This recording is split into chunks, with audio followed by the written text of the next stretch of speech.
वो देखो। वो यहाँ पर जो अलग अलग, अब आप ये देखिए कि मुद्दा वो कह रही है, कल्पना सोरेन ये कह रही है कि देखिए बिल्कुल झारखंड जैसी स्थिति है, वहां हेमंत सोरेन को गिरफ्तार किस तरीके से किया जाता है और यहाँ अरविंद केजरीवाल जी हैं।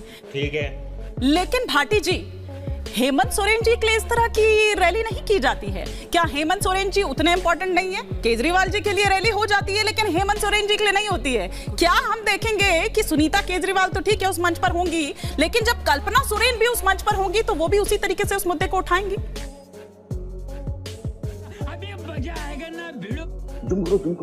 दुनिया का बल्कि भारत देश का इतिहास गवाह है कि जब जब देश के ऊपर या समाज के ऊपर संकट आया और जरूरत पड़ी है तो हमारी बहनों ने, हमारी बेटियों ने मैदान में उतरकर तलवार उठाई है। झांसी की रानी अपने बच्चे को पीठ से बांधकर अंग्रेजों से लड़ी थी।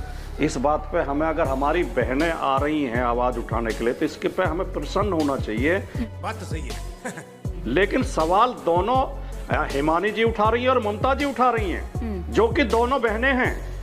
आप दोनों को तो खुश होना चाहिए था कम से कम। और आप ही टिप्पणी कर रही हैं, आप कोई सुनीता केजरीवाल, मैं तो ये कह रही हूं कि हेमंत सोरेन जी की गिरफ्तारी पर इस तरह की रैली नहीं हुई। हेमंत सोरेन की गिरफ्तारी भी तो अभी थोड़े दिन पहले ही हुई है। अच्छा। अब एक रैली जो हो रही है, आपने शुरू में पूछा था मुद्दा क्या होगा। हाँ। मुद्दा केजरीवाल जी की गिरफ्तारी भी होगी, हेमंत सोरेन की गिरफ्तारी भी होगी, मनीष सिसोदिया, संजय सिंह जो नेता जेल में पड़े हैं वो भी होगी। सुप्रीम कोर्ट बोल चुका है कि संविधान खतरे में है, लोकतंत्र खतरे में चंडीगढ़ के केस में। सुप्रीम कोर्ट बोल चुका है इलेक्टोरल बॉन्ड के केस में।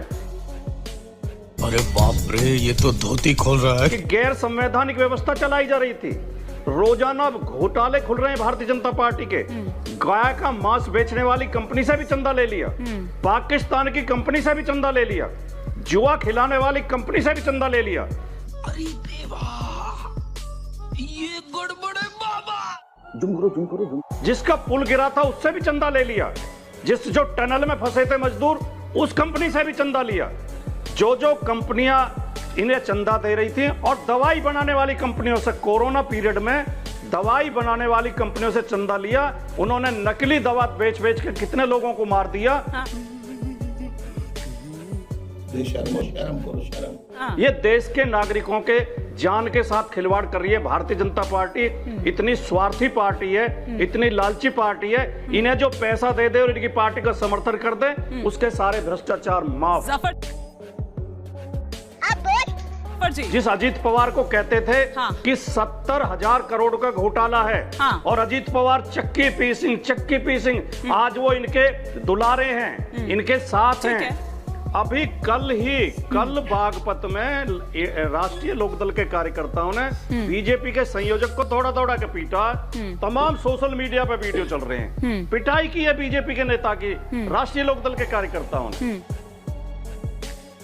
शर्म। इनके एक ओम प्रकाश राजभर ने अपने बेटे को घोषित कर दिया घोसी से प्रत्याशी। वहां भारतीय जनता पार्टी के लोग भाजपा का पटका लगा के जलूस निकाल रहे हैं। मोदी तुझसे बैर नहीं, राजभर तेरी खैर नहीं, उसका विरोध कर रहे हैं। कह रहे हैं हम इसे हरा के भेजेंगे। इनके एक सांसद बहुत अश्विनी चौबे बुजुर्ग सांसद हैं, बहुत वरिष्ठ हैं, मीडिया के सामने रो रहे हैं आंसुओं से। ये सब क्या देखना पड़ रहा है? यही नहीं, अभी और सुनिए। हिड़की दे के रो रहे हैं, मेरे साथ अन्याय हुआ है। जनरल वीके सिंह जो देश के सेनाध्यक्ष रहे हैं, उन्होंने बीजेपी के गुटबाजी से परेशान आके, लेकिन सुनिए ना सर, फैक्ट चेक तो आप करते होंगे ना सर। ऐसे तो बहुत सारी चीजें व्हाट्सएप पर, सोशल मीडिया पर तैरती रहती हैं।